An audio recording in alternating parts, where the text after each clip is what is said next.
Hi friends, మా పిల్లలు ఏందా లైన్గా కూర్చున్నారు అనుకుంటున్నారా? ఇదిగోండి అల్లం ఆవకాయ పచ్చళ్ళు మమ్మీ పెట్టింది. సీజన్ కదా, అయితే అయిపోయిన తర్వాత ఆ గిన్నెలలో అంటే మనం కలిపిన గిన్నెలోనే అన్నం వేసుకొని తిని అలవాటు ఎంతమందికి ఉందో కామెంట్ చేయండి ఫ్రెండ్స్. ఇలా ఊళ్ళలో తింటాము. ఊళ్ళలో మా అమ్మమ్మ ఇలాగ మా పాప చూడండి మొత్తం తానే తినేస్తుంది. ఫస్ట్ ఇలా ఆవకాయ కలిపినప్పుడు దాని టేస్టే వేరే ఉంటుంది. నాకు పెట్టి మమ్మీ నాకు పెట్టు.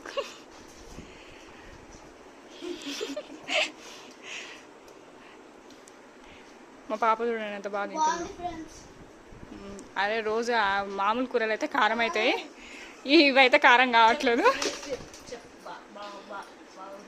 ఫుల్ వీడియో కావాలంటే ఛానల్లో ఉంది, ఎలా కలిపాము అనేది ఇక్కడ పెట్టాము. ఛానల్ సబ్స్క్రైబ్ చేసుకోండి ఫ్రెండ్స్, షేర్ చేయండి వీడియో.